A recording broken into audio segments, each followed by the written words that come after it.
Hi, before we'll get started, we'll just wait a couple of minutes more to let more people get online.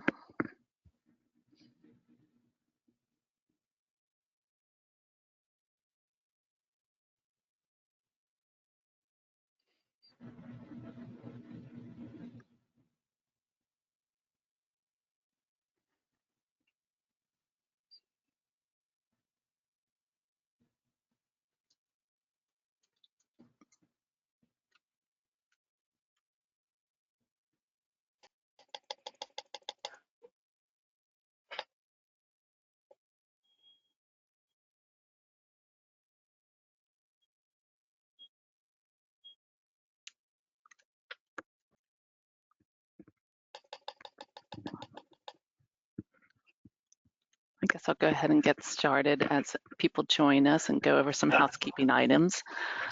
Hi, my name is Patricia Jordan. Welcome to our Next in Series 2025 educational webinar event. Keep it simple and sustainable. Thank you for logging in today. We're using a GoToWebinar meeting platform, and our presentation will be recorded and made available through our website and our YouTube channel. All audience microphones will be muted during the presentation. However, we welcome and ask everybody to enter your questions into the questions field. We'll have some time at the end to go over that. Interface Engineering is an approved AIA K.I.S.S provider. And for today's participation, you'll earn 1 learning unit. All attendees will either receive a course completion certificate, or if you've entered your AIA number, attendance will be reported for you to AIA within the next 2 weeks. Like I mentioned, we'll leave a few minutes at the end to answer questions. If we don't get to some of the posted questions, we'll distribute a Q&A summary to everyone. This is a slide showing you the different ways you can, depending on how you entered the GoToWebinar platform, how you can enter your questions, either the web version or the desktop version. So Steve, Mike, and Jesse started their careers together at the San Francisco office nearly 15 years ago. And now as principals, they help lead the firm from Denver, San Francisco, and Portland. Jesse is a senior mechanical engineer and a team leader. Steve leads Interface's building performance team out of Denver, and Michael Fleming is a leader of the commissioning team. We're happy to have them do this presentation for us, and I'm going to turn it over to them. Thank you very much. Thanks for the introduction. So just to get us started, starting just brief experience or brief description of interface engineering. So we're about 50 plus years old now. We were based out of Portland. That's where the company was started. And over the last 15, 20, 30 years, we've been expanding out now with offices in San Francisco, Oakland, Sacramento, making up our sort of Bay Area offices. We've got LA, Chicago, Portland, Bend, Denver, Honolulu, Washington, DC, San Antonio, and New York. So we're spread all over the country with the main focus on MEP engineering, as well as our specialty services, which is fire life safety, our energy building technologies groups, lighting design, and commissioning teams. So today we're here to discuss keep it simple and sustainable. So up here we have the course description that was shown for the AIA credits, but we'll jump right into sort of talking about our learning objectives for today. Our focus for today is really to talk about how sustainable projects do not always need to be complex. And in many ways, utilizing passive design strategies, simple mechanical systems can really help to achieve those sustainability goals and make them more long lasting because of the effort that goes into cross-discipline collaboration during design and also into the commissioning effort to make sure that systems are maintainable and can remain operating in a sustainable way. So for today, our agenda, we're going to go through the sort of design process. We're going to start with talking about how the easiest path and the best step forward towards sustainability is shrinking the load and the size of the equipment that you need for a project. From there, we talk about reusing, and especially on retrofits, existing buildings, starting with what you have, starting with the equipment, reusing what's there to help really focus on that sustainability path. And then finally, we focus on making sure that sustainability is a long-term lasting effect by making sure that systems are easy to run, easy to operate, so that they are consistently performing at the way that they were designed and at how they were when the project was turned over. So now I'm going to start with handing it off to Steve to talk about shrinking the load. All right, thank you, Michael. I'm going to get started, like Mike said, talking about and what we can do to really reduce the loads within a building before we start to apply technology. So to get started, I want to talk about what it means to have dreams as a building scientist. As a young engineer, as I finished up grad school, I was champing at the bit to apply some of the advanced technologies that I had been researching. I was diving into things like advanced control systems and thermal storage, phase change material, ground source heat pumps, electrochromic glazing, and many other really interesting things. But after nearly 15 years of analyzing projects from all over the world and all different types, I've really learned a surprising truth, which is that simplicity is the answer for nearly every project. Applying straightforward passive strategies can dramatically reduce the heating and cooling loads within spaces.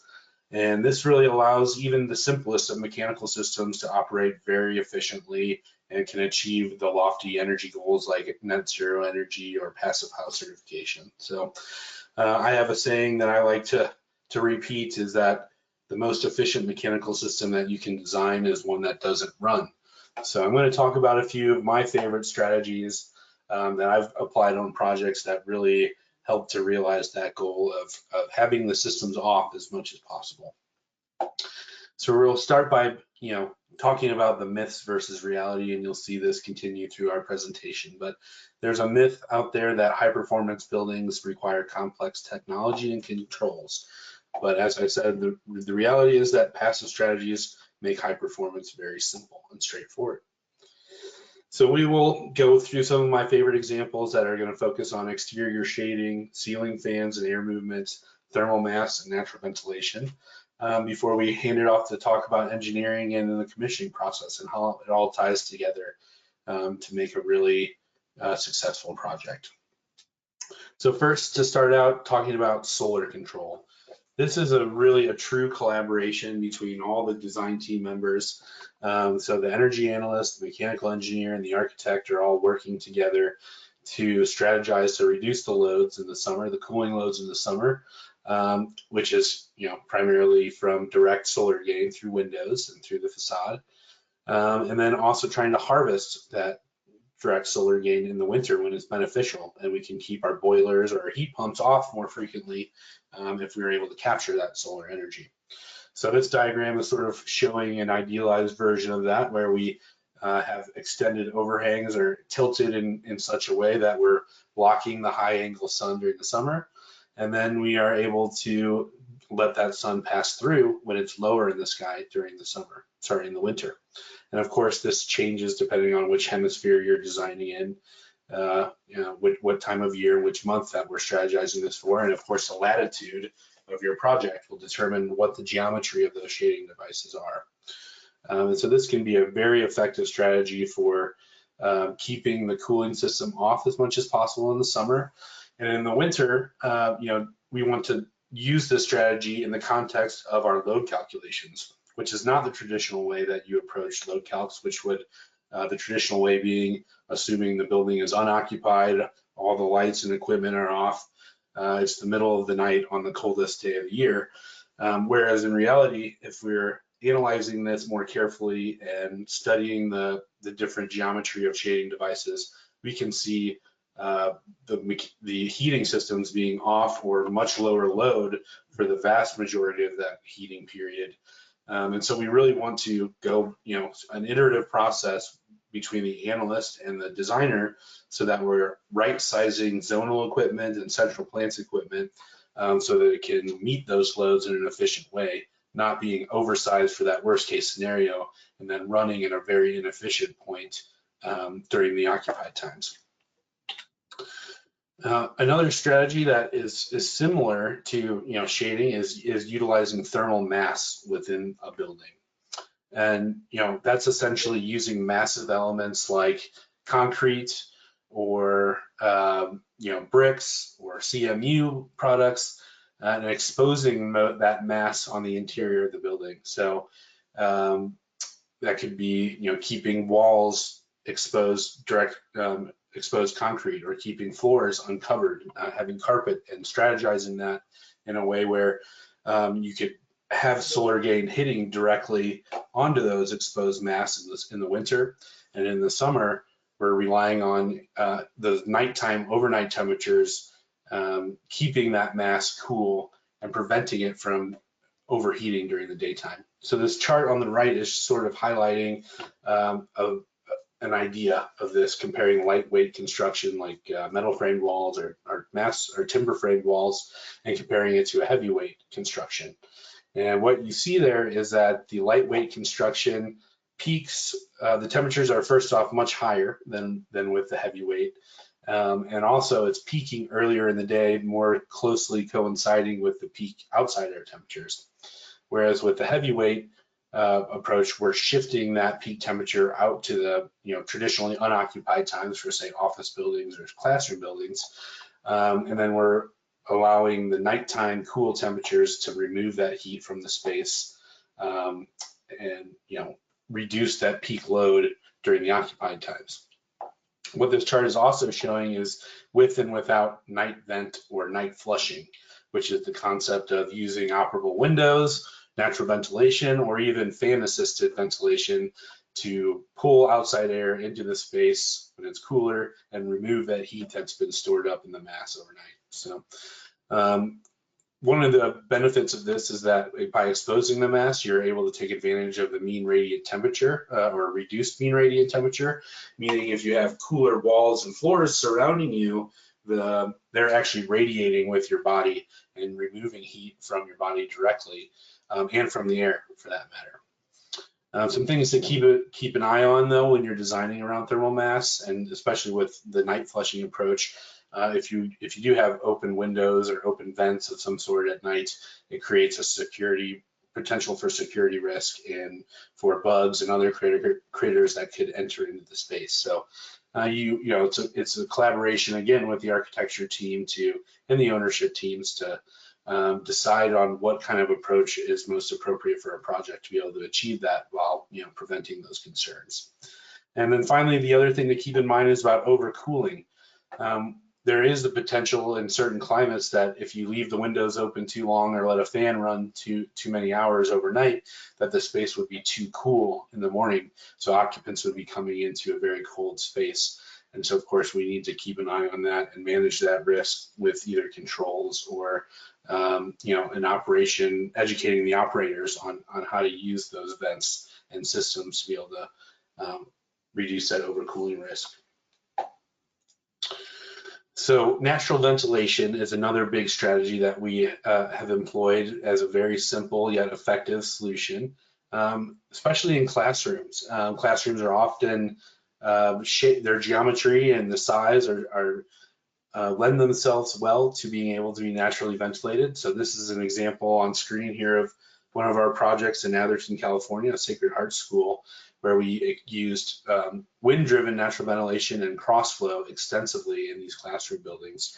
And so you can see it's a relatively narrow floor plate, and with windows that are operable on both sides, we're able to very effectively passively cool and naturally ventilate the space, with the openings oriented to the the predominant wind direction, and then allowing that air to relieve out on the leeward side of the building.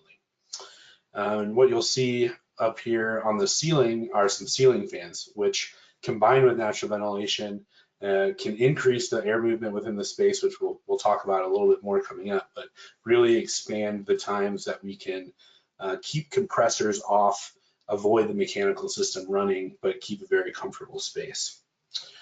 And while we have looked at many projects with complex controls of natural ventilation, say with actuators and a very robust control system to open and close vents and fans and windows, there's a very simple way to do this that does rely on the occupant. And with a little bit of signage and education of those occupants, we can make a very effective system, very simple to operate. So this is what we call a red light, green light system. This is an example from one of our projects where essentially when the conditions are right outside or appropriate for opening the windows, a green light comes on. In this case of a classroom building, the teacher is essentially in charge of monitoring that light and opening and closing the windows. And then if it gets too hot or smoky or something like that makes, maybe it's too noisy, then a red light will come on and signal the teacher to close the windows and let the mechanical systems take over. So it's a very effective, very low cost system that achieves great results in terms of comfort and energy performance.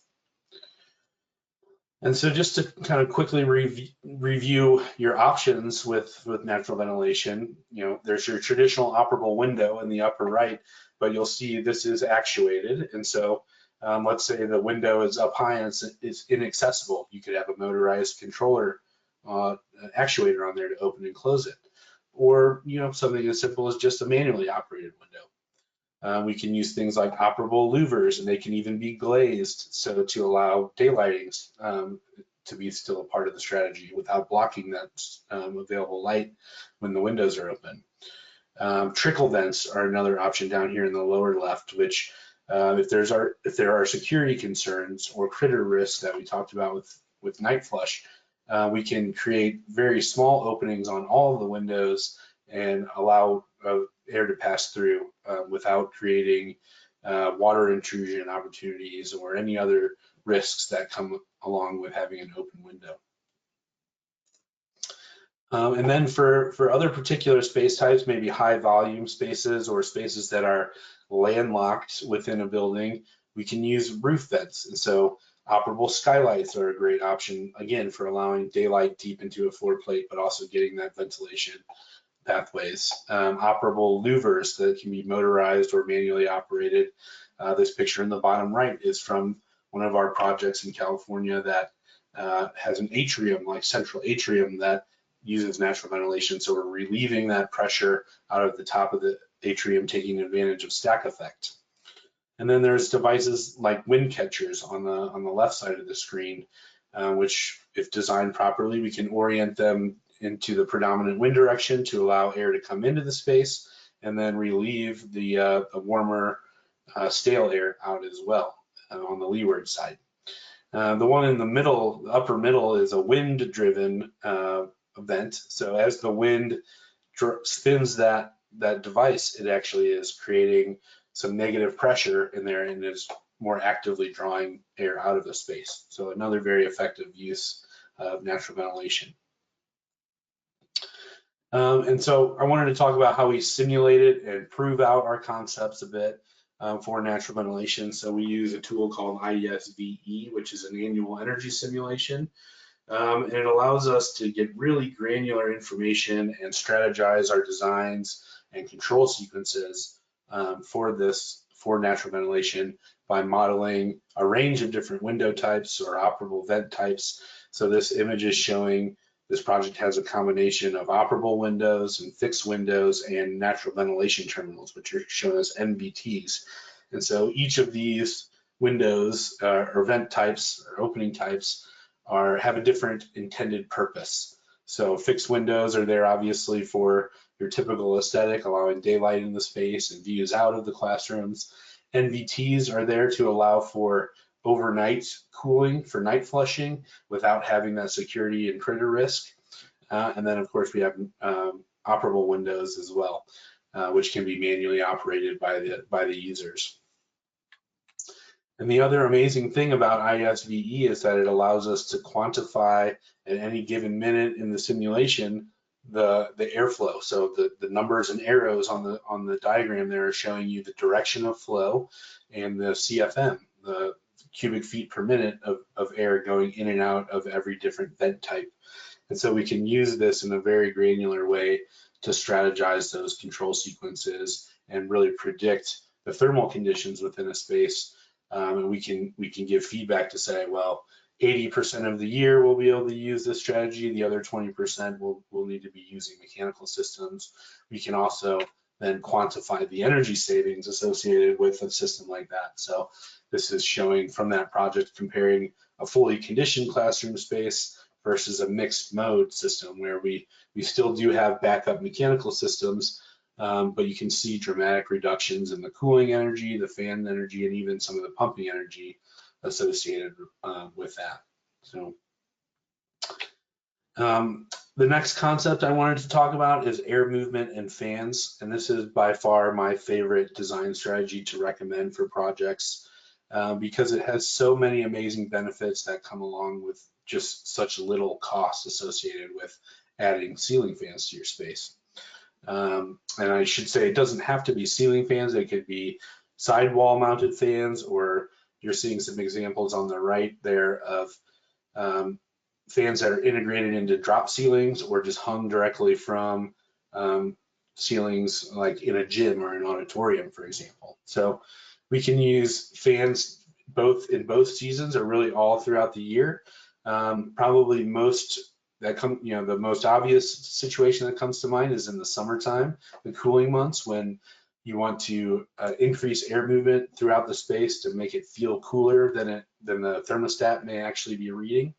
But we can also use the fans in the wintertime to de-stratify high volume spaces like a gym or an auditorium. So as heat is rising and collecting on the ceiling of a high volume space, we can use these fans to remix and push that heat back down in the occupied space, which really actually saves a lot of heating energy. And I'll show you on a couple of charts coming up that that's actually true. We see a pretty big heating energy reduction with this strategy as well. So quick plug, and I see there's already been a link posted in the chat, but it's also shown on the slide here as an article that I wrote about ceiling fans a few years ago that enumerate all these benefits and cite some of the research associated with it. So I encourage you to please go check that out. It's hopefully be a very useful resource for you. And so a little bit about the science of why air movement is beneficial is summarized in these charts from the ASHRAE 55 Adaptive Thermal Comfort Standard. And just to introduce this standard, it was developed through empirical data over many, many years and around the world by taking survey data of having respondents report their thermal comfort sensation, whether they were hot or feeling neutral or satisfied, or if they're too cold. And then they correlate those responses with the temperature, humidity, and airspeed data that was going along with what they were saying how they felt. And so that empirical data is showing that maybe in a traditional space or a space without much air movement on the left, 80 degrees is going to feel hot for more than 90% of people will feel that that's too warm of a space.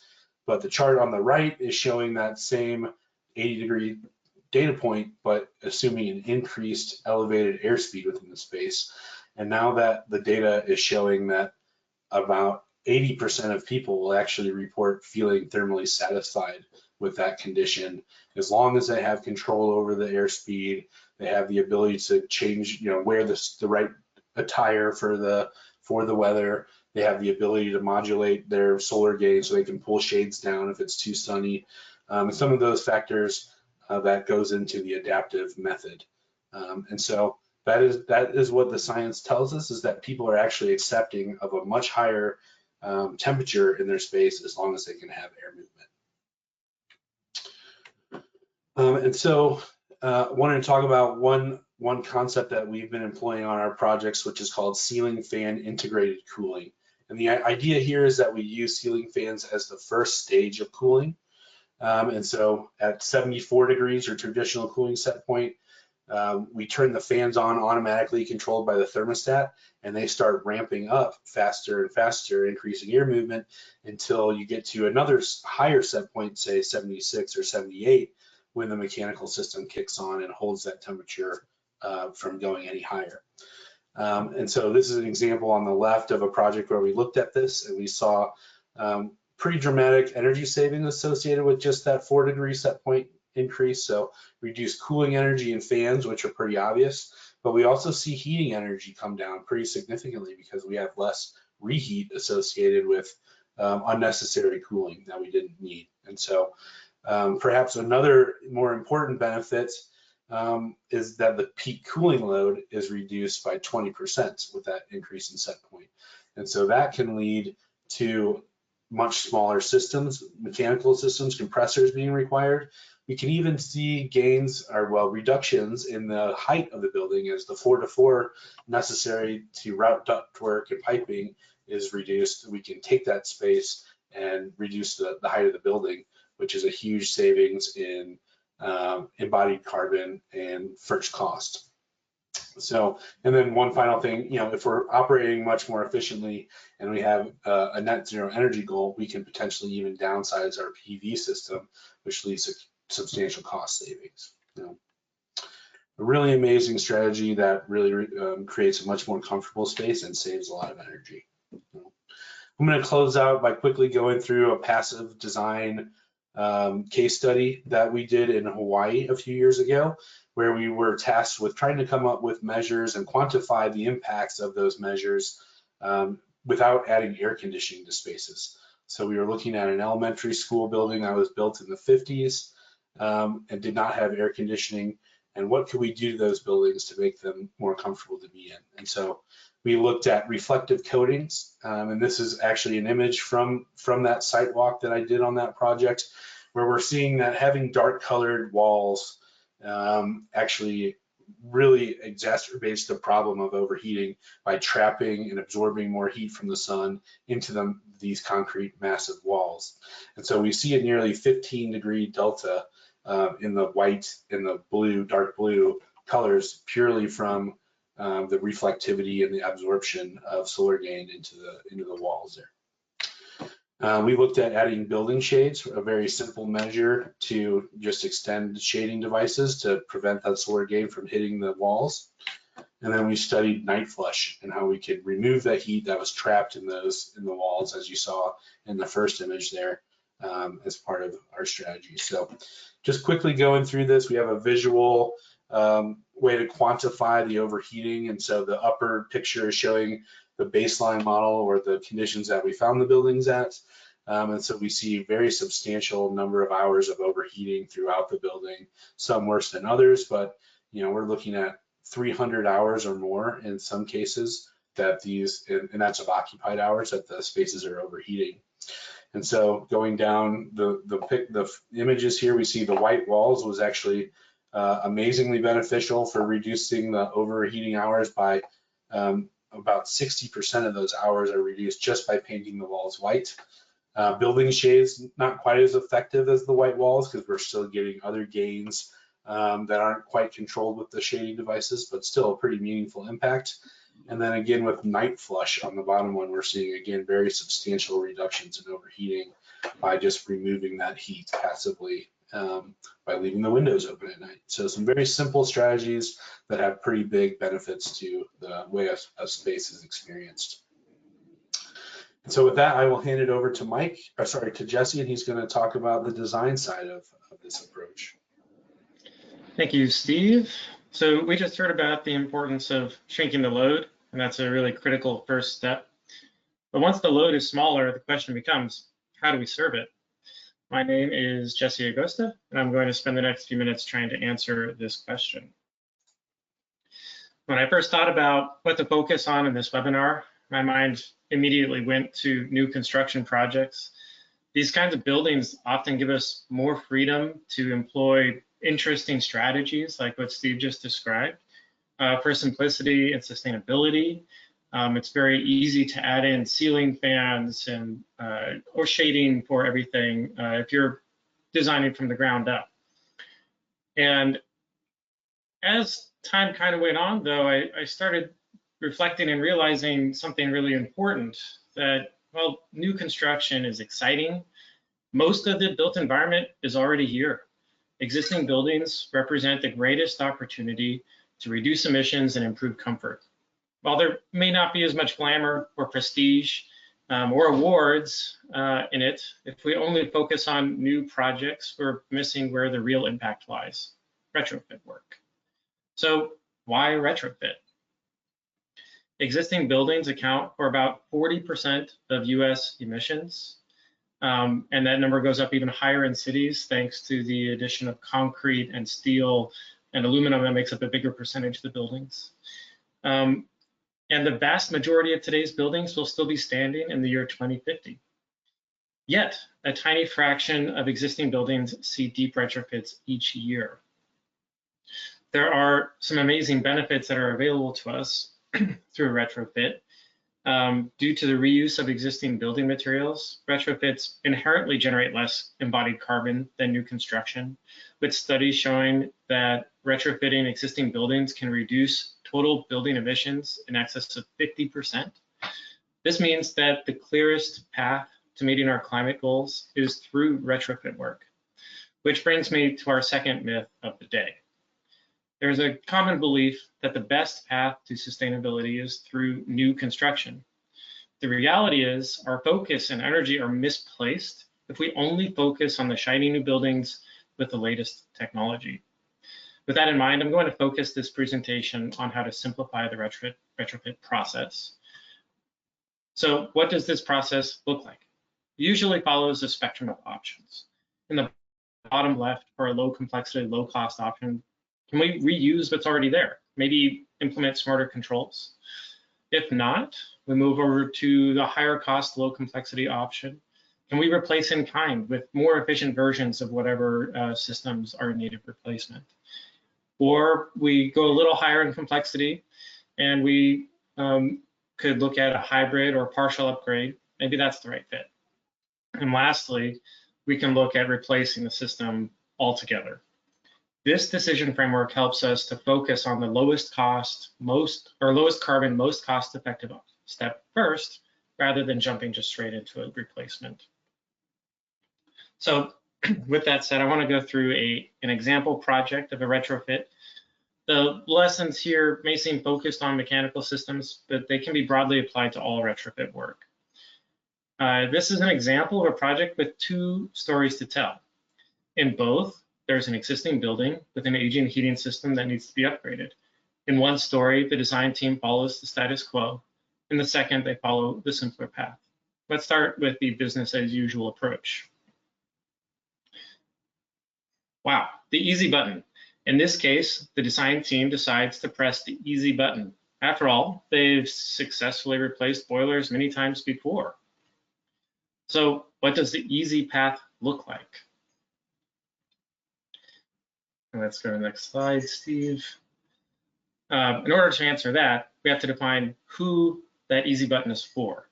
It's easy for the design team because there's little to no attention paid to how the building is operating. Little to no thought about what do we have. We skip over hybrid and partial upgrades and full system replacement and focus entirely on replacing kind. What's the result of this kind of narrow thinking is that we perform no analysis. We only look at replacing boilers with boilers, and the building operates largely as it had before the upgrade, representing nearly no energy savings and a significant missed opportunity. So let's talk about a second story here, where the design team took the simple path. There is a different way the design team could approach this project. Enter the simple button. But how does this change our approach? Who is this simple button for? And with that, I'm going to enable our poll here. And so everyone, if you wouldn't mind showing that you are present, let me know what you think. Who is the simple button for? Is it for the design team, is it for contractors, or is it for the owner and operator?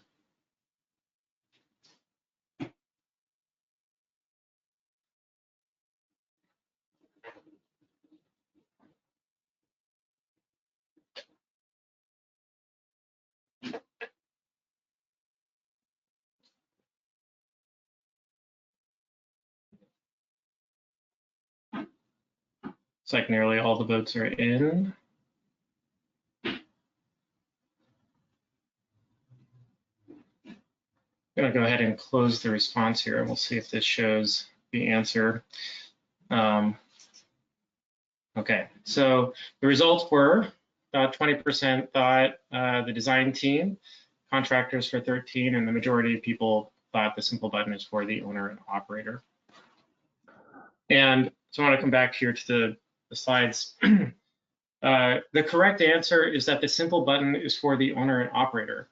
That's what we're mainly focusing on. We want things actually to be a little hard on the design team and the construction team. In order to achieve spectacular energy savings, the design team needs to go above and beyond the easy button we frequently use. And that brings me to a really important theme, that simplicity is sustainability. If operators can't run it, it's not sustainable, no matter how efficient it looks on paper. Simple systems are the ones that will do the job better with fewer headaches for operators. With that in mind, let's revisit the decision framework from earlier. So if we are going to do the simple button mindset, that means all the options are on the table originally. The project team should evaluate all of the options to find the best solution for the owner. Before we can really analyze the options for replacement, though, we need to have a strategy. So we'll talk about reusing existing, replacing in kind, hybrid partial upgrades, full system replacement. Okay, so the very first thing that we need to do for our building assessment is to assess, then we'll optimize systems, and then ultimately perform the upgrade.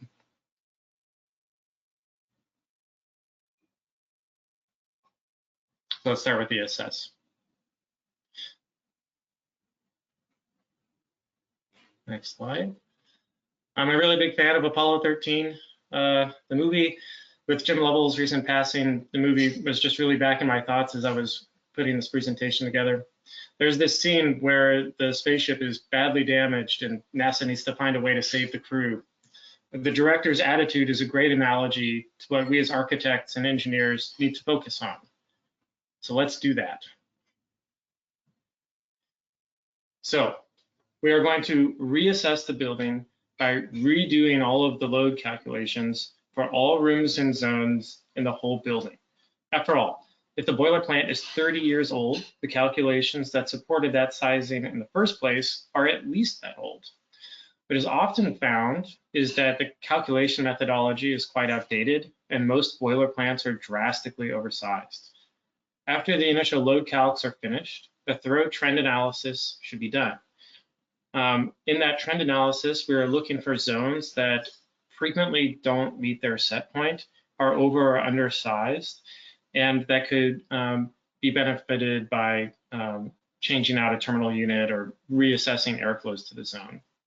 After all of that, we normalize the load calculations and energy model against true data that is occurring in the building itself to make sure that our load calculations aren't overly conservative, as they often are. This effort is not easy. It takes time and a lot of back-checking information and going really into the depths of the building as a whole. The thing is, though, that this effort is not all that different from if this were a new building. Maybe there's something to that. Maybe just because a project is a retrofit doesn't mean that we should remove all of the analysis that we go through for new construction.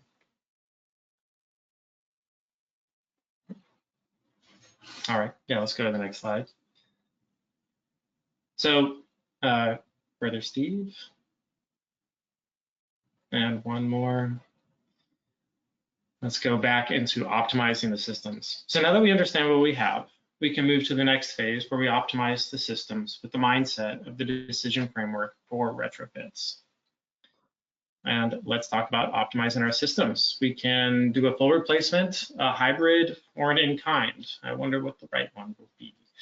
Let's start with a full replacement. So this is the highest complexity and highest cost option. We rip out the boiler plant and put a new air source heat pump on the roof. Air source heat pumps are heavy. They go on to roof structures that were not originally designed to bear that weight, which means that there's likely a structural strengthening project that needs to go in concert with this solution. Additionally, if a building is quite old, it is likely that the roof has asbestos and abatement could be required in order to move forward with the project. Downstream of the weight of the unit, the heat pump requires a much higher electrical demand, which means that it's highly likely that the service to the building is undersized. So utilizing this option would generate high cost in terms of a new service size to the building, new electrical gear, and potentially increased floor area to support this gear overall. Add to that this system is very different from the system that the owners have been utilizing for the past 30 years and that they feel comfortable with. And you add in a huge amount of complexity, it could backfire on us. So let's move on to the next idea here. Maybe we can do a hybrid. Let's do an option where we have a smaller heat pump and a boiler as a backup. Now, this option is great because it reduces the weight of the equipment. So while there is still likely structural strengthening required, at least it's not as intensive as it was before. And also, if there is an electrical service upgrade, the cost to complete that task is lower. Additionally, we have a boiler as a backup, so if it ever got too cold, we could still provide heating.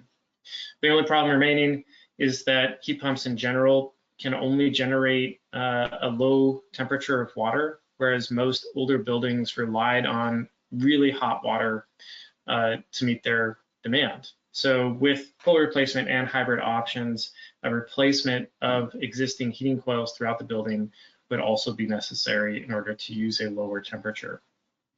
Add into that the boiler plant itself acts as a backup to the heat pump in case of failure during heating mode, and then it becomes clear that we need a boiler plant that can meet the entire load of the building, in which case now we just have 2 boilers and a heat pump, and the heat pump feels really extra.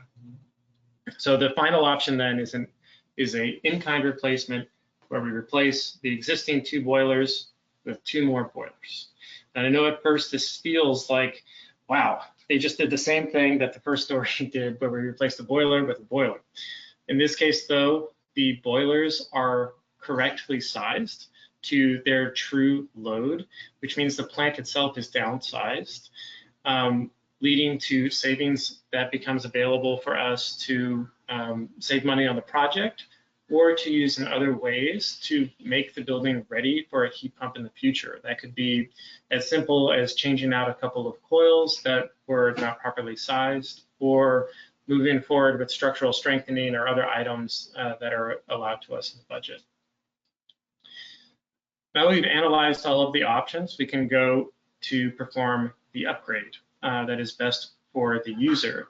And let's look at what the upgrade looked like in this case. In the end, the best and simplest fit for this particular project was an in-kind upgrade.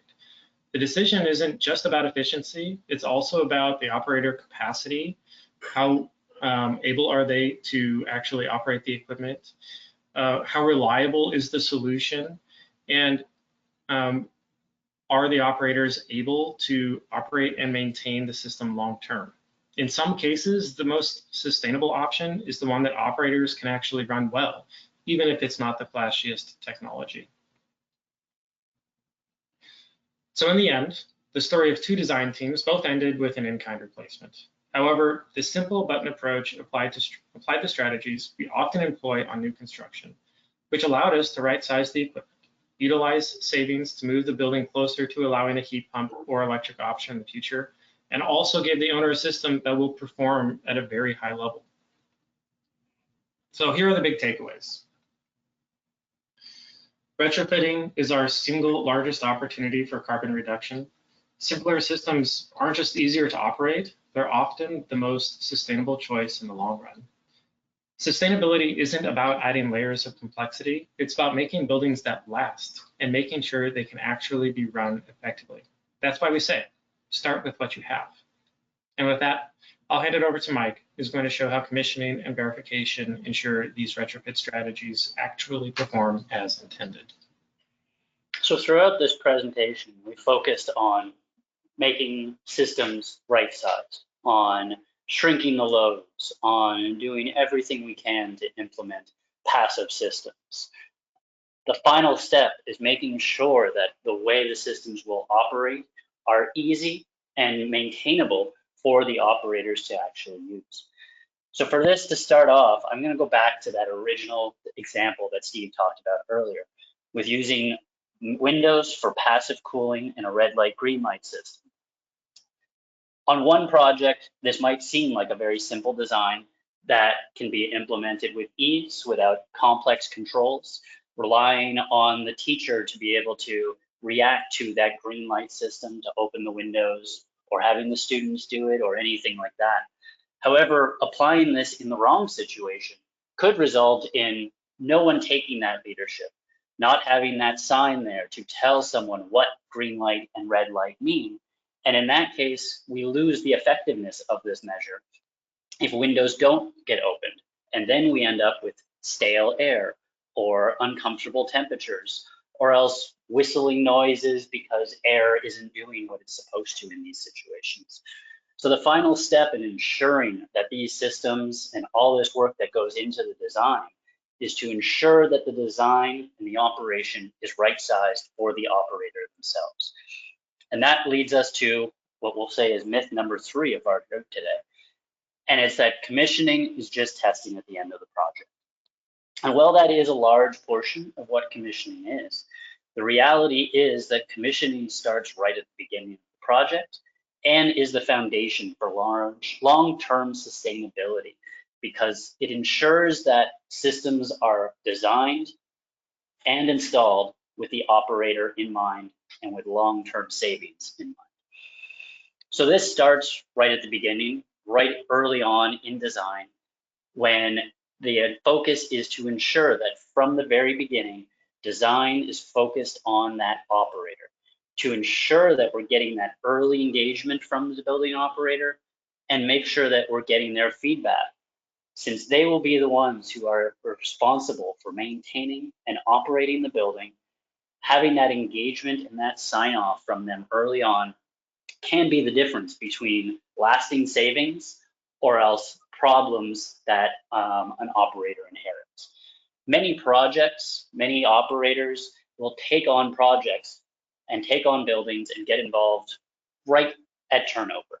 And in many cases, their assumption is that from day one, they will have to fix problems. They will have to learn complex systems. They will have to operate a building with more headaches and just be putting out fires from day to day.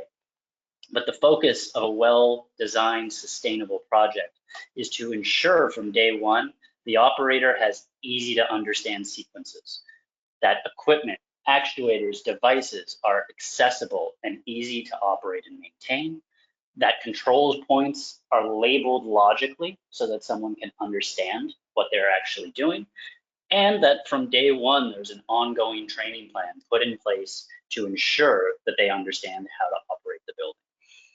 So we really want to, as part of this commissioning focus, to make sure that from day one, we are bridging the gap between where we are at the beginning with an unprepared operations team to a prepared team that is able to have been involved from the very beginning to understand the project, to review design, review construction as things are going up, and to ensure that they have buy-in right from the beginning.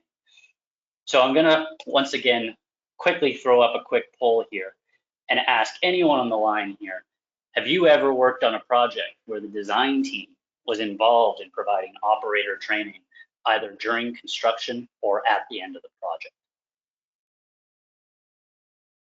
I'll leave it up here for a second, but as we see the responses coming in here, and I'll share them in a little bit, it's very commonly outstanding or a missed opportunity for all the work that the design team, the engineering team, and the owner put into designing and selecting systems to then miss the opportunity to be able to hand that information on to the operator so that they understand why a certain system was picked, so that they can understand why a system was utilized. And then they'll be able to have a better chance of knowing what the expectations are of the building. They'll have a better chance of knowing how to actually be able to operate, and also why set points were set the way that they were. So I'll pull up the results here. It's a lot closer than I actually expected it would be, but we have a slight lead here for the no to being involved in a project that does not actually go out there and provide training from the design team.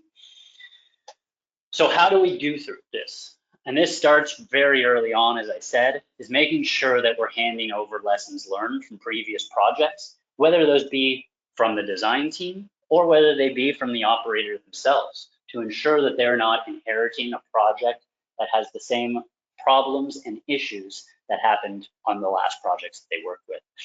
Ensuring that this all gets documented in the owner's project requirements really allows us to help build that foundation for success.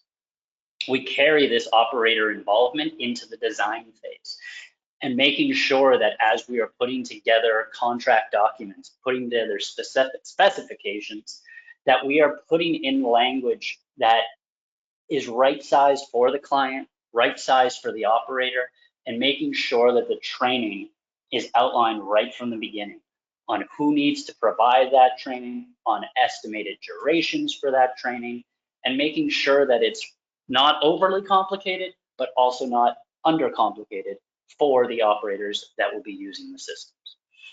This carries over, this learning of the systems, this constant training gets us to the end of design, and we're already halfway through getting the operator up to speed on this project and understanding what their fully prepared team is going to look like.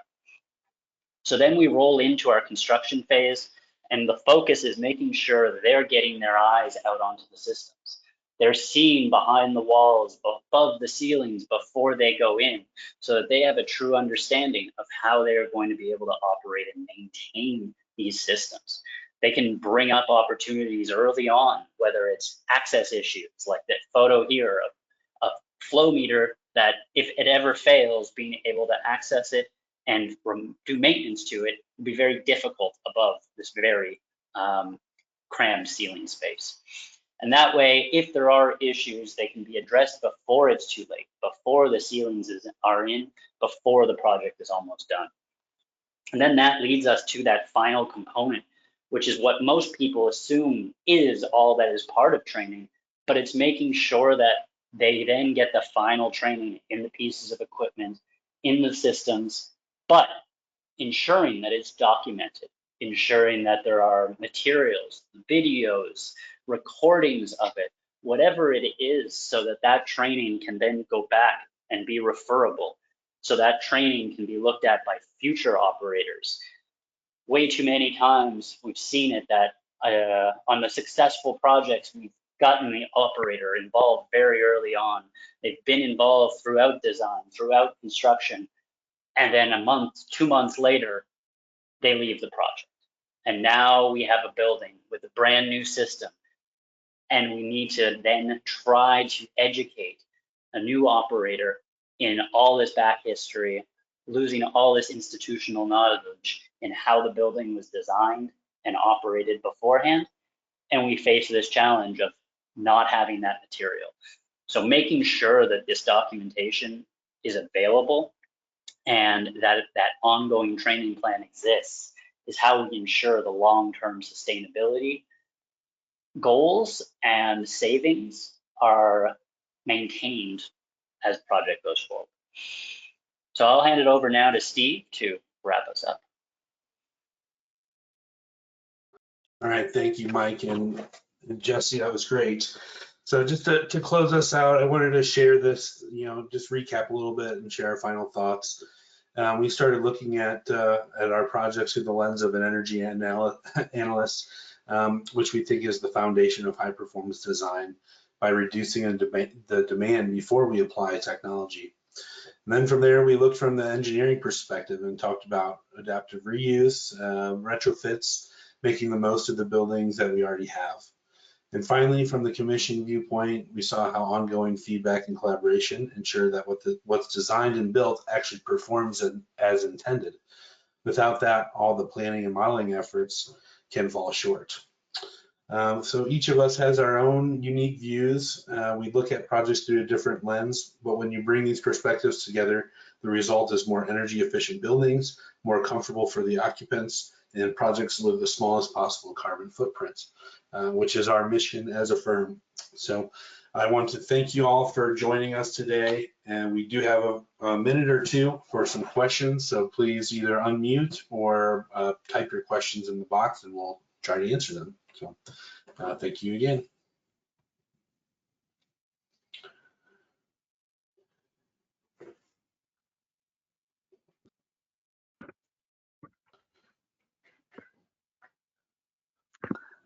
I've not seen any questions in the question field, so if anybody has one, enter it now.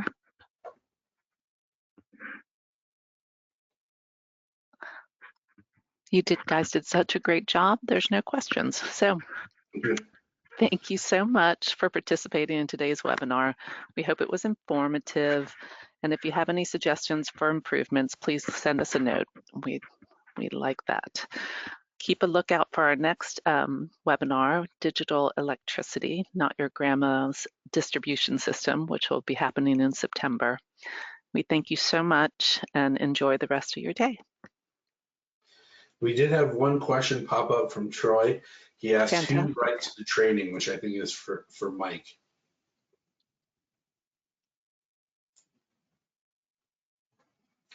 Mike, you're probably muted if you'd like to answer that one.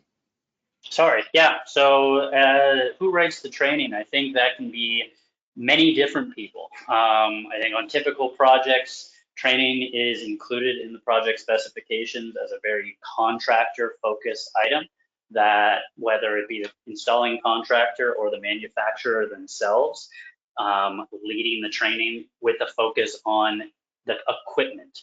What is sometimes very lacking is the training coming from the design team, or in some cases the commissioning agent, to be able to focus on describing the system as a whole and why certain equipment or why systems were included. And that helps to give another big picture view to the operator beyond just focusing on the day-to-day maintenance of a specific piece of equipment.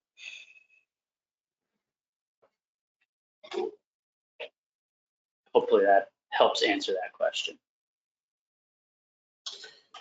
Yeah, thank you, Mike.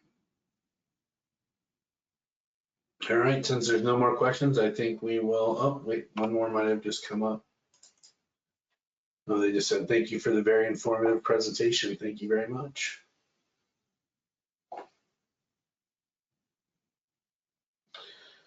All right, everyone have a great day and we'll see you at the next one.